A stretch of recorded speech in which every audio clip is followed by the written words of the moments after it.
Do you want customers? Make things faster, more convenient.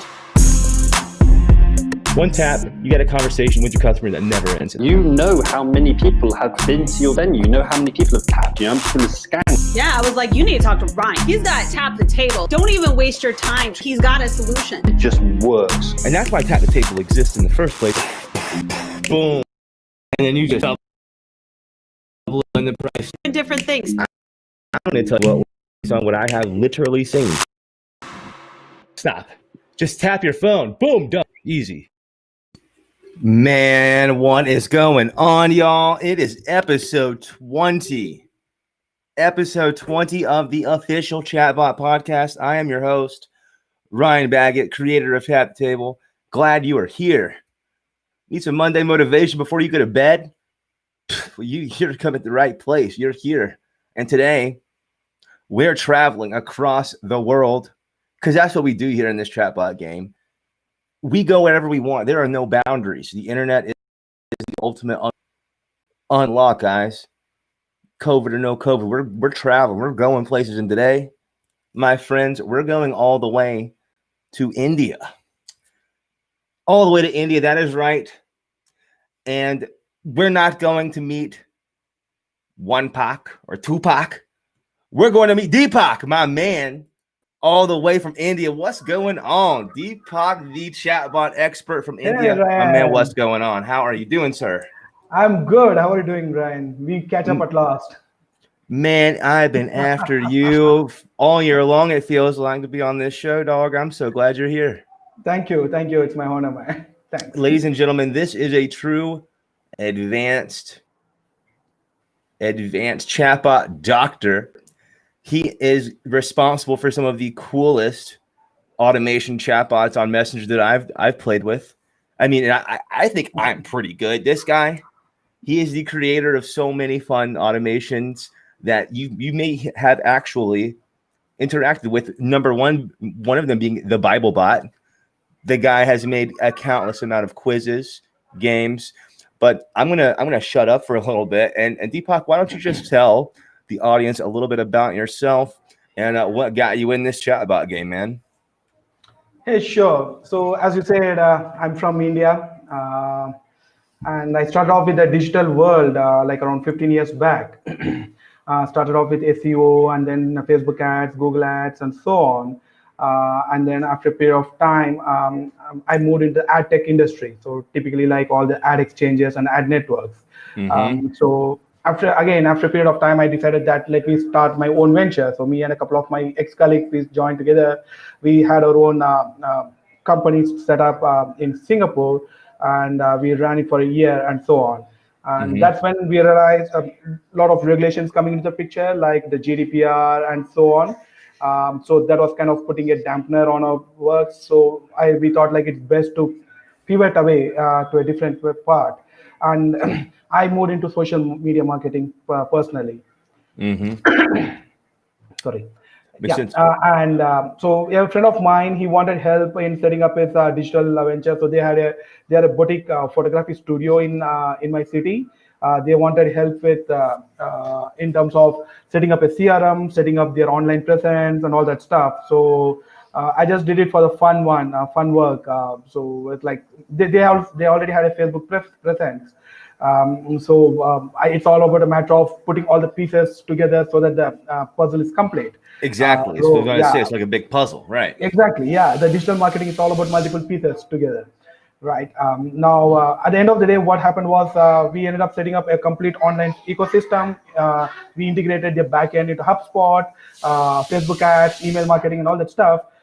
But then, even then, I didn't know about chatbots. Honestly saying, this is like almost one and a half years back, just 1.5 years back.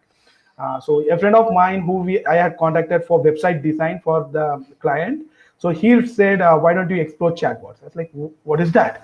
It's like, dude, you don't know about chatbots. It's like, I'm kind of, my colleagues know me, my friends know me as a little bit of technically inclined. So even though I don't personally code, because I'm more of a marketing guy, but then I understand tech. Right. So, yeah. And so let me ask you for reference, what year was that when you discovered chatbots from your colleague? I would say it's late 2018. 2018. Okay, cool. Yeah, That's about, that about the time that is on average that I've been having you experts on this show. About 2018 seems about right. That's right. Yeah, yeah. So that's when I started exploring what exactly is a chatbot. I was like, okay, fine. I didn't know that such a thing existed. And then this all like happened in a night's time. So I was talking with that colleague, ex-colleague, like around 8 p.m. in the night, and then I was sitting in office till like 10 p.m. I was like, it's like boom. The first thing I started exploring chatbot, ManyChat came into the picture. So it's like my introduction to chatbot happened directly to ManyChat. And I was like literally blown away. I was like, wow, you can do all this stuff. I didn't know that. I didn't know that. I didn't know this. I didn't know that. And honestly saying, my first bot was a quiz bot. The quiz bot, yeah, man. So into the quiz bot. So let's talk about that a little bit really quick, because I think that, that's what got me really, I'll tell you, and we'll talk about that one last, because I think it deserves its own space, the Bible bot, which is just so genius, man. And I'm not sure if it's completely finished, but I've been a part of that bot for a while. But your quizzes are kind of your signature move, right? Yeah. See, at the end of the day, quiz is like an engagement. So like I always call all these bots, what I typically term them as engagement bots. Right. So it's all about how you engage with your customer. At the end of the day, that's what we want with a chatbot, right? We don't want it to be a bot. We want it like what we call as a conversational marketing, like in industry terms. We want the bot to engage with the users, or the users to engage with your brand. So let's say you are an e-commerce brand, or let's say you are a marketing firm, or you provide any of these services. Rather than just pushing the product on their face, it's all about give them some engagement. Let them engage with your brand. Let's say you are selling some pet products. Then it's one quiz, 3 questions to 5 questions. Give them a 5% discount. Get them into the bot. Let them engage with your brand like for a couple of minutes, and then start pushing your messages. Then start pushing your sales, your products, and so on. And that works very well. That works very well. Now, let me ask you this. I'm sure the answer will be yes. I'm sure I've been tagged all sorts of crazy things in your system with the way you are, and you're so smart. When a business is going to consider using chatbots and they discover the power of Messenger, first of all, they're usually just blown away, at least in my experience. And that I'm just usually focused on facilitating food orders through tap the table, so it's basic compared to what a lot of you guys are doing. But when someone goes through your bot and they engage or they don't engage, do you use tags once they've submitted answers? Definitely, yes. See, and what can you do with those tags? Just talk about why and what you can do with those tags. I think would be really beneficial to people listening. So this is pretty much the message is going to be very similar to what our friend Baggott said yesterday. So literally we use tags to know like what is the progress of the user. Let's say you have 5 questions in your quiz, and then you're tracking it down. So there are 2 ways you can do that. So one is if you're using the quiz as a qualification system for, let's say you're providing digital marketing services and you want to qualify your client. So you're providing that quiz. So technically speaking, you need to track each and everything, right? So you need to know what is their monthly marketing budget, and what ad networks are they advertising, like are they using Facebook ads, Google, Instagram, LinkedIn, and so on. So you need to know, and you need to track each and every, you need to tag each and every step. So let's say after a period of time, after 5 minutes, so technically you don't need 5 minutes to fill up a simple 5-step quiz, right? So maybe just put up a smart delay, and after 5 minutes, you just see whether they have completed step 1, step 2, step 3, or if they're stuck. Use condition logic. Basically, it's all about tags and conditions. For me, conditions are my favorite. Yes. Exactly. Yeah. The condition block is like the mind-blowing part. And honestly saying that these are the small points that I like literally blown away when I started using ManyChat for my first system, for my first client. And of course, I was using the free version, so I didn't realize that the user input block will be happening only for the pro version. Right. So and that's actually interesting. I'm not going to go crazy and shout this person's name out again so many times, but I'll tell you, one of my biggest chatbot influences recently was I asked the question, what is the most powerful feature in chatbots, specifically ManyChat, in this case? And for me, it was a toss up between the comment tool and that Facebook permission. And, I thought that was it. And she agreed on that part. But then she said the user input, kind of important. And I'm like, man, that's the thing you want. That's the reason that you make the Facebook post, you know? It's huge. That, in my opinion, that is the main USP I use when I'm talking with potential leads, right? So they say like, we have a good landing page. We want the user to come on the landing page, and then they want to go to the sales, upsells, and the product page, and so on. But what I've been trying to tell them is like, wait, what do you want? Where do you collect the lead? It's like, we have the lead capture page. We give them lead magnets and so on. It's like, okay, the user lands on a page, and then what if they don't give you the lead? They don't give you the information. So why don't you drive them through your Facebook through a chatbot? It's all you have to do is just use the user input tool, get their email. I mean, you already have those basic details like name, gender, pretty much the information that you want to use to personalize the experience. You have that information already, and all you have to do is get their email ID or mobile number, whichever with your preferred mode of communication, and you get that info, and then push them into the lead magnet, or if you want it's a sales page, push them into the sales page.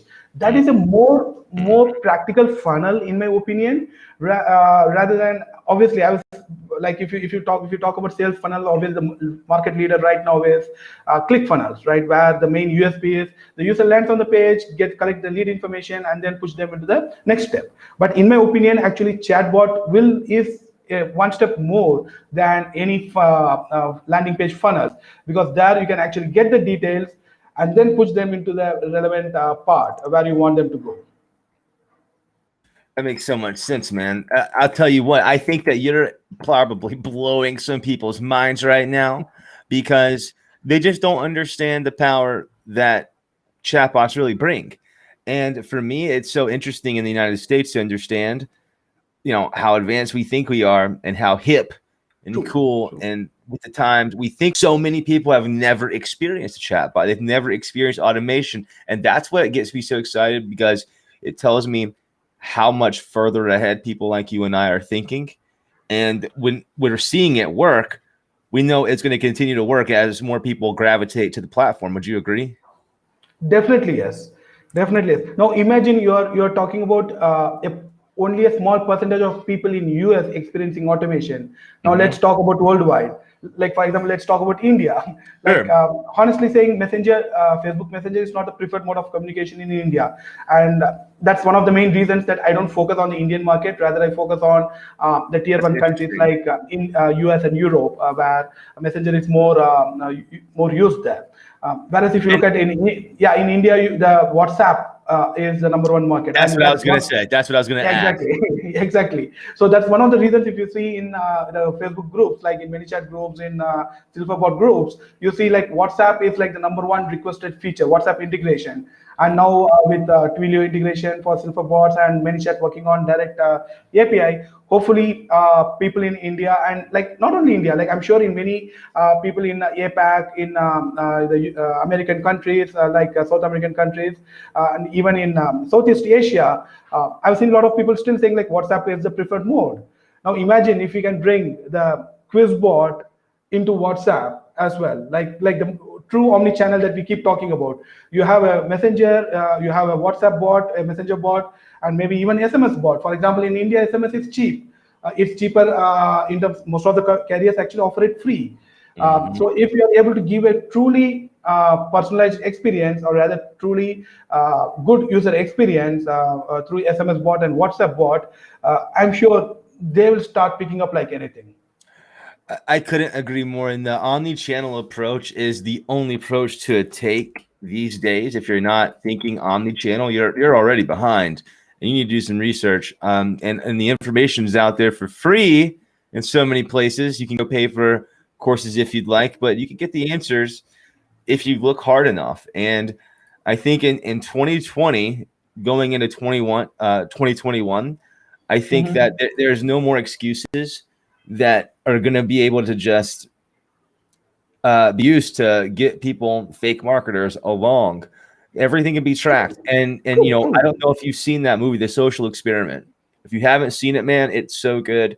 And you're going to just nod your head the entire time, like, yep, I use that to do my marketing. I tag people with it. Yep, that's exactly right. They're just unveiling everything, but they say it in such a sinister way. Like I'm not doing anything with any sort of elections or voting. All I'm doing is trying to sell a product. In my case, I'm selling pizza, man. I'd rather sell you a pepperoni pizza.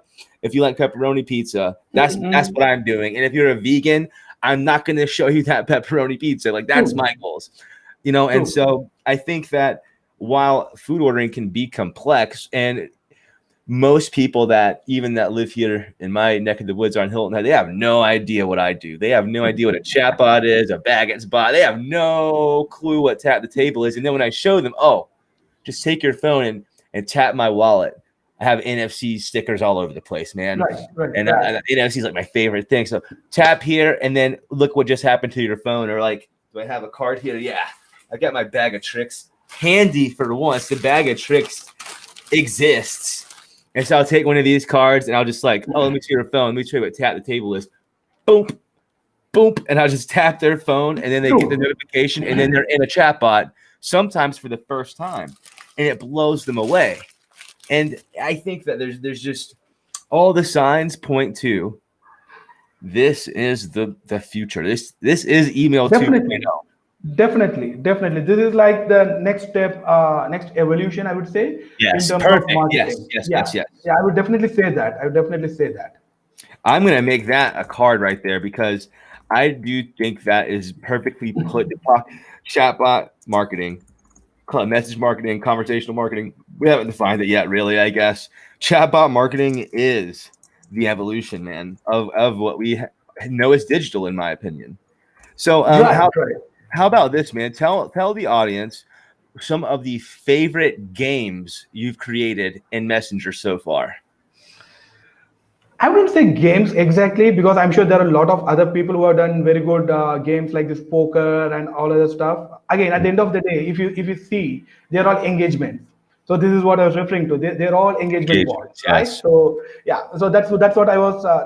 I want to become like one of the what do I say? Like try to bring that engagement bot into each and every field where it can be applicable.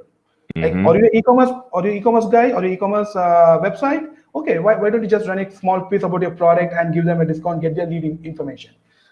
What do you think will convert better? Let's say you land on the landing page and then you just show a pop-up saying like, enter your email ID and get a 10% discount. Would that convert better? Or you drive them to your chatbot using quiz or maybe, like you said, the Facebook comments tool, and then gather the lead information and then give them the 10% discount and then drive them to the landing page. So obviously, at least in my opinion and in my experience, what I've seen, the second option works better. Like drive the users into the chatbot, and from there, you already have enough information about them, then segment them and send them to the relevant pages. So yeah, in terms of my personal projects, if you're asking about, so one of my main projects was casual games. I know I've been talking about this a lot, at least personally with people I know, even in the chatbot world. So casualgames.io, this was like one of the biggest projects I ever undertook. And unfortunately, Facebook blocked the bot because at one point I had around 20,000 active players every day. So wow, that's real numbers, guys. 20,000 people playing my bot. Like if you actually, I had a screen recording of my inbox, Facebook inbox, where it was just going like this. I mean, it was like a roller machine. It was like that. What do you call that? Slot machine. It just keeps on rolling. Going. Yeah, right. I had like a 30-second screen capture on my mobile. Unfortunately, that video was lost from the ManyChat group where I was kicked out. So yeah, that casual games was one of my biggest projects ever. And honestly saying, now I've started rebuilding that bot again in Silverbots because I felt like a lot of flows that I built using ManyChat. There are two things. One was Silverbots simplified a lot of process for me. So that makes my flows very compact.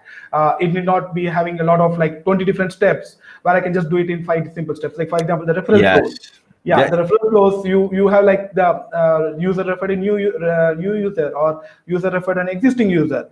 That particular condition simplifies my almost 10 steps. It brings down to my entire flow into like 3 simple steps, and then I make the API call. So that was one reason I'm rebuilding everything in Silverbots right now. And honestly, that the casual games quiz bot is almost 60% complete. So I'm aiming for the first week of November for it to go live. Man, well, when it does go live, please be sure to let me know, and I will blast that out to the community, because I just think it's so cool what you've done. It's so cool, and it's so smart, and it's so beneficial for businesses. How beneficial could it be for businesses to really know their customers, you know? And Definitely. in this day and age, with there's so much busyness going on, you have to have automation. That is another, like, again, this point was brought to by my spouse, my wife, who is a branding consultant for small businesses. Very cool. She actually gave me the idea, saying like, so what you're done with casual games, you have literally kind of built a platform. So why don't you actually use that platform and bring in business, do a B2B side of it? So kind of create a template, like technically like you tap the table. So build out a platform and then bring in small business and then do all these engagement bots I was talking about, like the small quizzes and all that stuff. Just create the platform, bring the business, and let them run on their Facebook page. Let them bring their clients. So that way you are having the B2C side of the platform, which is going to be casual games, or I'm actually planning on rebranding it when it goes live, planning to call it trivia games. In fact, I like that a lot. Yeah, so I booked the domain just a week back for trivia games. So I'm planning on. So again, my wife is working on the rebranding efforts, like starting from the Facebook cover image to all the YouTube photos and all that stuff. So from that, so B2C side is handled, and then we might also look at a B2B part as well. Like, for example, let's say Tap the Table wants to use the platform to run engagement bots. And just an example, I'll be happy to support host you there. Well, I'll tell you this, just to put you on, you know, what I am thinking will be a huge addition to Tap the Table is games that can be played by the restaurant patrons, or specifically the patrons' children.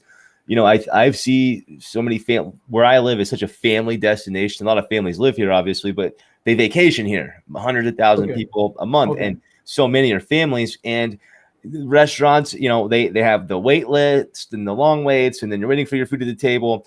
I think it could be so cool to just have a tabletop piece that says, you know, scan me to play the game for the seafood, you know, brand. And that's instant branding. One of my favorite pieces of Chatbot world is the instant branding. That's been a big piece of my success that I haven't talked about that much. But people like you've tested some of my stuff. I think you might have even played some of my games that I make, and they're games of chance and gifts and stuff. They're simple compared to what you make, but it's an experience, right? Right.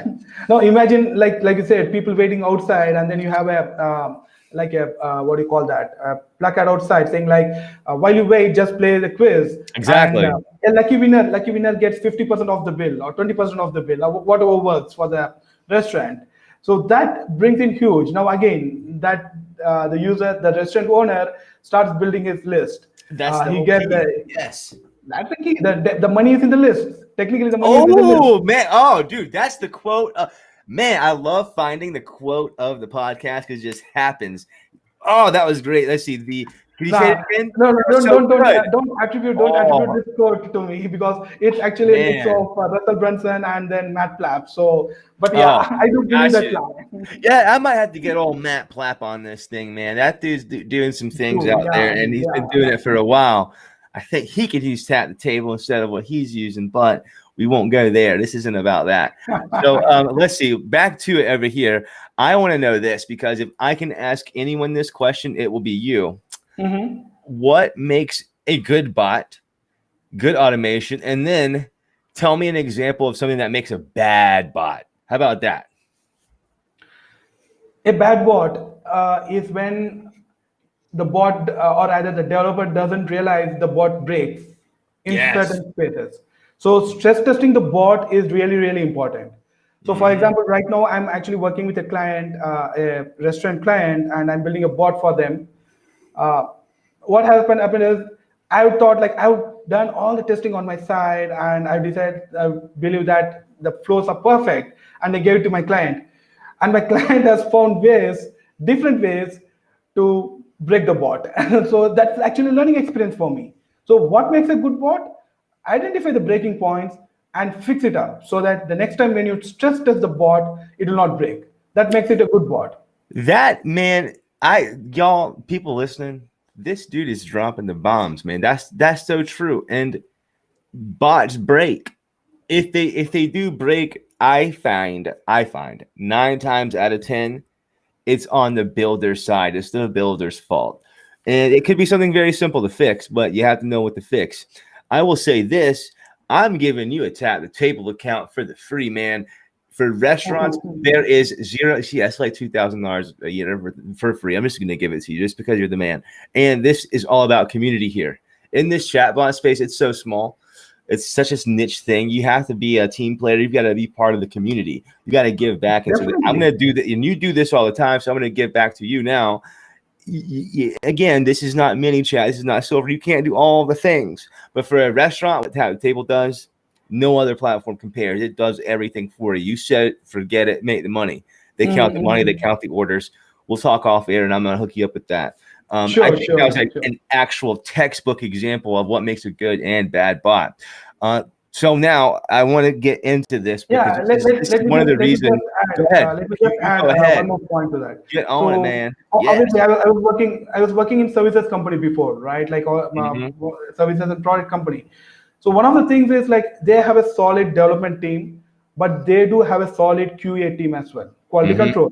They check each and every pieces of the code and all that stuff, right? So now one of my pet peeves here is like, why are we not bringing that experience? Like when we see when there is a QA being done, when a QA is being done for a product or service that goes live, we are talking about a bot which is going to talk about a lot of people, going to talk with a lot of people. It's going to represent your brand, right? So there has to be definitely a QA. And that's one of the reasons why I post my bot links in the Silverbots group. If you remember, I had posted the Zodiac bot, I had posted my Bible bot as well. Yep. I want people to go through it and considering, because they're all peers, right? So they know what I've done and they know when something breaks, why it broke. So I like that instant feedback mechanism I get from our peers in the groups, right? Like you said, community rocks. The community rocks, right? I'm telling you. Yeah. So that's what I always tell. Like even to people who are watching, like you're building a bot, and as long if you believe that it's not like a very privileged bot, as in like confidentiality part coming to the picture, share it with the community. Let them do a stress test on your bot. Let them go through everything. Like let them type something. 1,000%, man. Yeah, exactly. Maybe your default replay breaks. Technically speaking, right now my casual games bot, my default replay is breaking. Actually, I realized only 2 days back, and people have been typing all sort of stuff. I have a set of default reply where it takes the context and then give them the relevant information. But then what I didn't realize was it just keeps on running on your loop. So the user types again, the default reply kicks in again. I mean the basic tag versus condition I was referring to earlier, I haven't implemented that. I realized it only a couple of days back. So that's a bad bot. That's an example of a bad bot. Well, it's an example of a bad bot doing bad things that can be fixed. And exactly, yeah. And it's an easy. Most fixes are pretty easy, that dare I say, but you just have to know how to do the things, and you only get better by practicing and doing the things. And at least in my experience, trying to learn through different means like tutorials and going through smarter people than yourself, like you find in the group. You're one of those people half the time. I'm pretty sure that you came to my rescue recently with a silly Google Sheets issue that I was having. You're like, oh, just do this. And speaking of that, we get into what I wanted to do. This is why I was so interested in having you on this show. I think it is incredible what this guy's done with something called the Bible bot. And I just want you to, I'm not going to say anything about this thing, although I've been a part of it. I've gotten the subscription message. Just tell the world who don't know about this mastery skill showcasing of automation. Tell the world about it. You're just making it too complex. No way, man. It's so cool, man. It's so cool. Every verse in the Bible, my friend, this is no small feat. See, this bot comes back to the previous line you just mentioned, right? Practicing. See, at the end of the day, if a person who wants to start building bots, they need to practice the basic functionalities of the platform, right? And this comes back to, again, when I started off a year back, like 15 months back, I was exploring the different YouTube channels. Obviously, YouTube is my first friend, apart from my Facebook groups like Mini Chat group and Silverbot groups. So pretty much everything I learned from my from YouTube, different YouTube tutorials that's there. But of course, right now I would say like almost 80% of the tutorials are out of sync with the Facebook policies. But then, what matters is the concept. It's not about the implementation; it's about the concept, right? So this Bible bot, Zodiac bot, everything, like I said, it's about getting the users to engage with your bot every day, right? So what started off was I saw somebody building a jokes bot, daily jokes bot, where the bot will send you a joke a day, technically, right? And this was before our March 2020 24-hour rule. 24 hours, 24 hours rule. So technically, whether the user is interacting with the bot or not, the bot will still keep sending a joke a day. But then what got my interest was like, what if you're able to do this with each and every subset of like a service, like the weather codes or inspirational codes, horoscope, like zodiac signs, like Bible bot. So obviously the easiest one for me was a Bible bot, because at the end of the day, you have the framework. I have the framework set up already. It's all a matter of me taking an API, a third-party API which is available, plug it in, right? And then you start getting the Bible codes every day. And all you have to do is ensure you follow the 24 hours policy. Like you have your conditions, like again, the condition block plays a very big role there. Check whether the user interacted in the last 24 hours and send the Bible code. Simple as that. So again, this is just like a first step, right? So because now if you want to expand it beyond a horizon, so that's what I did. So the first step was the Bible verse. So every day you get a Bible quote. Then I thought, why don't I make it more engaging? So where do I go next? The quiz. So I built a quiz on top of that. So I have one more on the Bible bot. I have a quiz where it pulls actually from the same source. The database in the backend is the same. If you look at my quiz for the Bible bot, it's like the same verses it gets, and then it randomly picks 3-4 different citations and just puts it there. But then at least people get engaged. They start answering the questions and so on. So that's how I built it. Now, if I want to take it further, now I can bring in the e-commerce aspect as well. Now I can start selling merch related to Bible, like T-shirts or anything like that. Again, this is what I was referring to earlier, right? Remember, let's assume you're an e-commerce store. Bring the user in, make them engage with your bot a little bit, get them warmed up for your brand, and then push them into your say products, right? So that's what I'm actually heading towards, honestly saying. It's so smart. So I'm going to break this down because, guys, this dude is dropping the bombs. It's so smart. So here's the perfect example of how a Bible bot that sends a daily verse to a consumer, a user, a client or a customer, whatever you want to call the Facebook person. This is how it can work, guys. He can have a quiz question that says, which of the following 7 verses below is your favorite? And they can have the list of the verses. So, for example, my favorite Bible verse is John 3:16. It's the one I've known since I was in like diapers, man. Like when I could talk, that was what my school taught us, John 3:16. So if I indicated that John 3:16 through the bot was my favorite Bible verse, I go into a database, right? I'm already in the database, but I'm getting tagged, guys. Tagged favorite Bible verse is.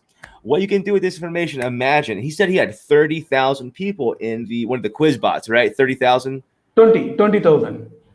Oh, gosh, insane number.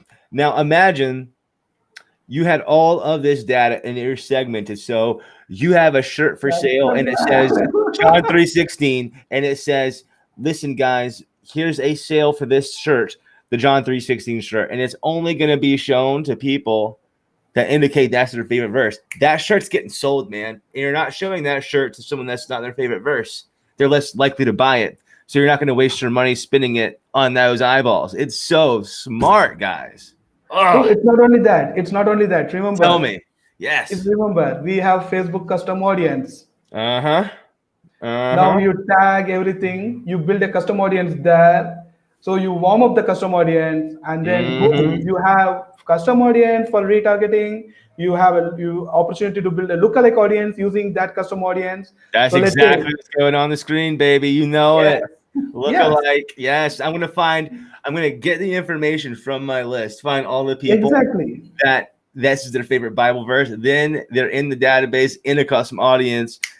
Click the button. Now it's a lookalike audience. Find everyone else that potentially this is their favorite. It's so smart. I'm sure doing this way, my cost of marketing, my cost of Facebook ads is definitely going to go down at least by 30 to 40% when we do it this way. 1,000%. I was having a discussion with a client who's a mulcher out in north of me, but in my same state. This guy he could have been a professional marketer himself. His name's Kyle. And he was just talking to me like, Ryan, how can I do more? Like, he just always wants to improve, do better, earn more money, make more sales. And the dude's just crushing it. He has Tap the Table. He's running crazy Facebook ads, got a great Facebook budget. And I'm like, man, listen, bro, to be honest with you, I think you're hitting everything exactly right. But I think you could potentially spend less money and get the same results. Right. Meaning, I think your ads are hitting eyeballs that don't necessarily care about your service.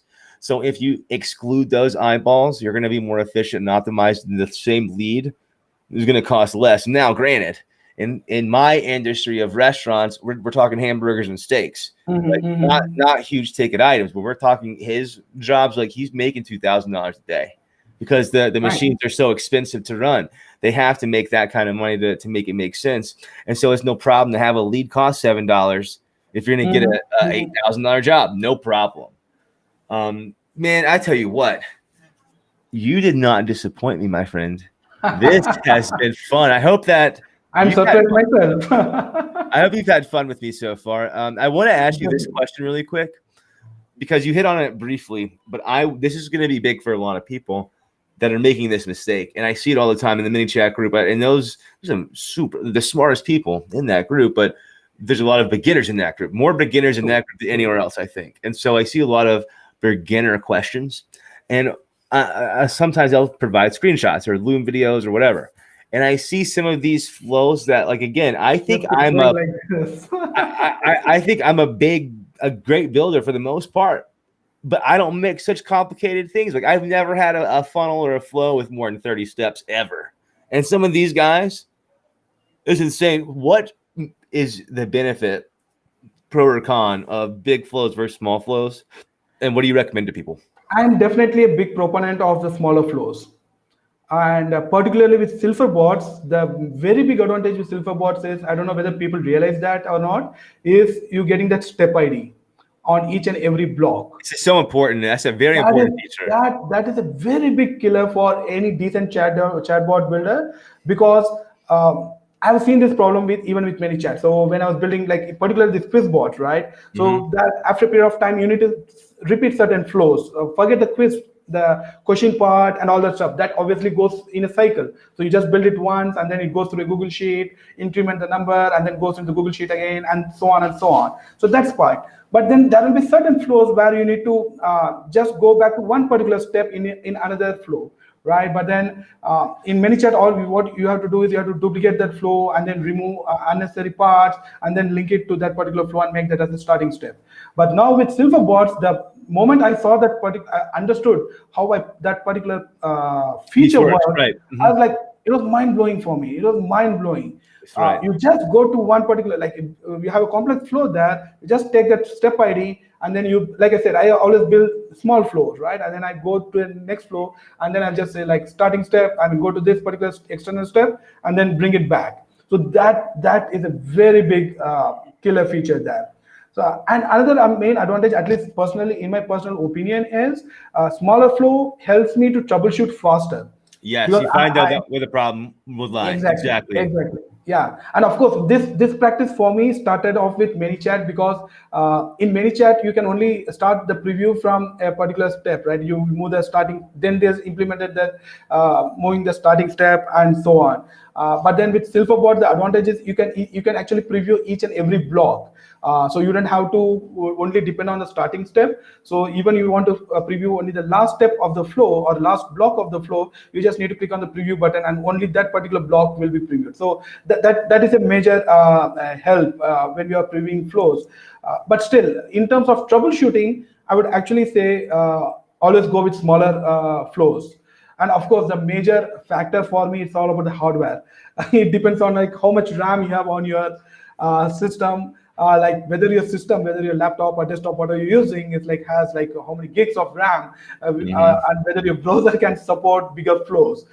Because when I started off, I didn't realize this particular point, this particular aspect of it. So I was like feeling, why is the platform always hanging? Like, why is it always hanging when I'm trying to do something, when I'm trying to publish the flow or trying to preview the flow? It just keeps hung up. So I don't know whether it's a browser mistake or whether it's my laptop mistake and so on. Then somebody advised me saying like, dude, you're building very big flows in a single screen. Break it up. Exactly. Yeah. So that actually helped me.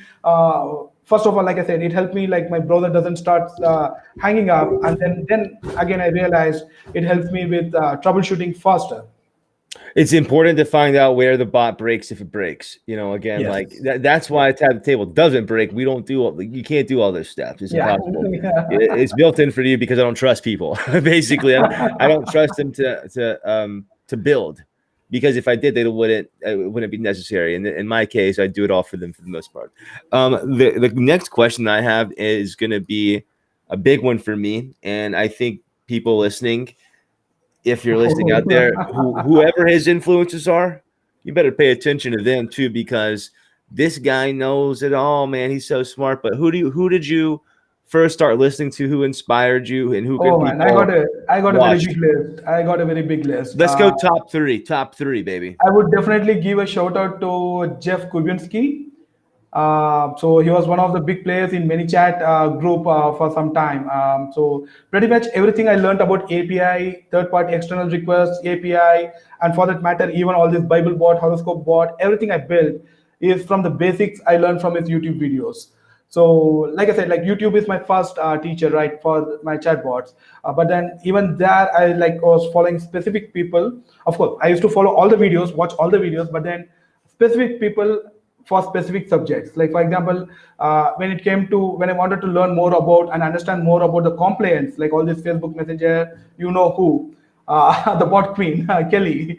So I was a big fan of her videos that explains the different compliance parts and all that stuff, and so on. And of course, there is Mackenzie. So yeah.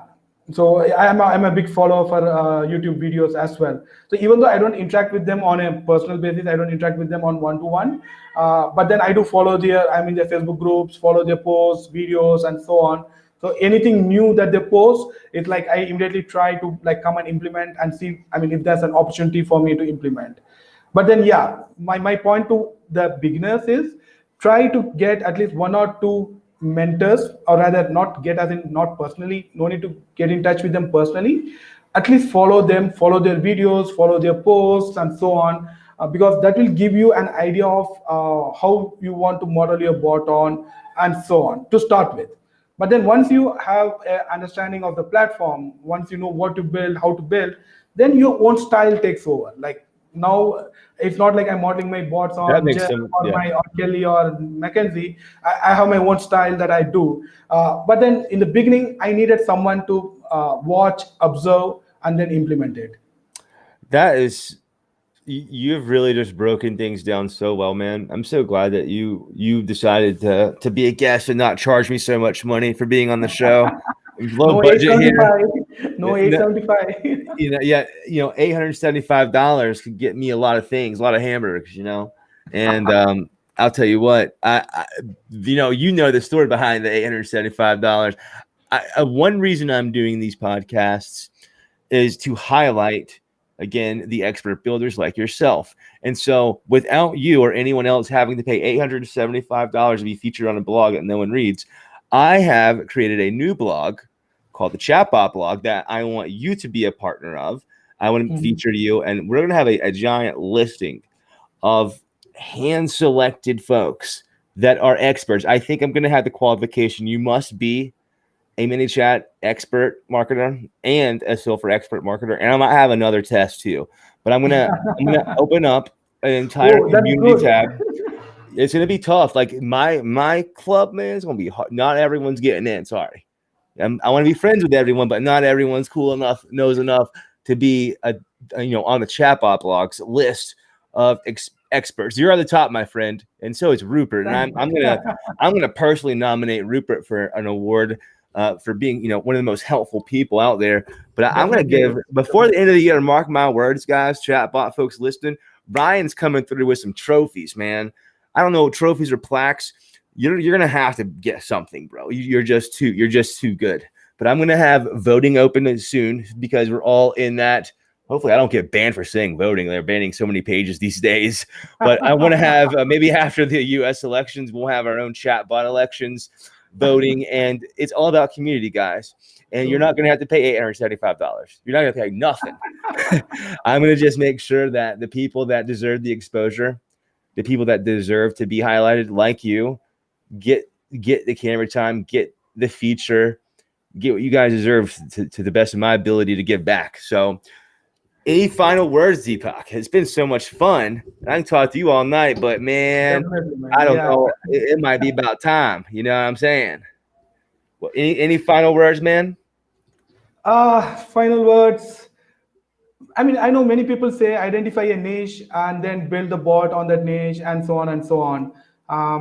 Honestly saying, I don't know whether I have any niche because maybe engagement bots is my niche. I don't know. But then I like building engagement bots. So the thing is, when you start off, I mean, this might be applicable for the beginners. I wouldn't say for the experts, but then if you're a beginner, don't go for a niche, in my opinion. Again, this is my personal opinion. Don't go for a niche. Explore your horizons. You never know where you will find your blue ocean. So explore your horizon, find out what interests you a lot. For me, quizzes, engagement bots, they interest me a lot. So I always try to figure out a way. If I see a business, how can an engagement bot help the business? So that's my core interest. So maybe once you identify that time you can start niching down. I'll tell you what, that you have just really slayed it, man. I think you must have practiced for this podcast or something. Definitely no. You should check my blood pressure right now. It's shooting up the roof. Well, I'll tell you what. I know you said that your family was watching this, and they should be so extremely proud of you, man, because you've created some things that have never been created before. The way that your mind works is absolutely insanely amazing to me, and you inspired me in many ways to create things like my, an automation tool for my church. I'm gonna have to tap you to get some help on that. I know I'll have to pay the dues, man. I'm not looking for free handouts here, but I'll pay. But I just can't pay $875. Anytime, mate. Anytime. Perfect, man. Well, listen, thank you so much for joining us. And I'll talk to you after this little outro here. Just hang on for just a little bit, okay? Guys, thank you so much for joining us on episode 20, all the way from India. This guy, y'all are gonna have to replay this a couple times. I mean, and I talk fast. He might have talked a little bit faster, but I hung on to every single word, and I hope you did too. And if you did, you definitely learned something, and that's why you're here. That's, if you just want entertainment, I know I'm so funny, right? There's plenty of places to go watch jokes, but if you want to spend about an hour to talk about gangster marketing tactics and strategies and ways that you can make more money for your business or agency, this is where you need to spend that time. And no, I don't have a list of times and schedules when the next bot podcast is going to be. No, because we're flying by the seat of our pants, guys. We're going fast. We're going so fast we can't schedule things. So you got to be ready. And if you're not ready, you're going to miss out, unfortunately. No notification bells. I'm not going to ask you to like or follow a page. If you want the information, you know where to find it, man. I appreciate you guys watching. I appreciate all the positive feedback. And I appreciate Deepak for coming through. Great guy. I'll see y'all on the next episode. It'll be episode number 21, son. Golly, I loved being 21. It's going to have to be an amazing episode. And I hope you guys have an amazing rest of your week. Thank you so much for joining me. Peace.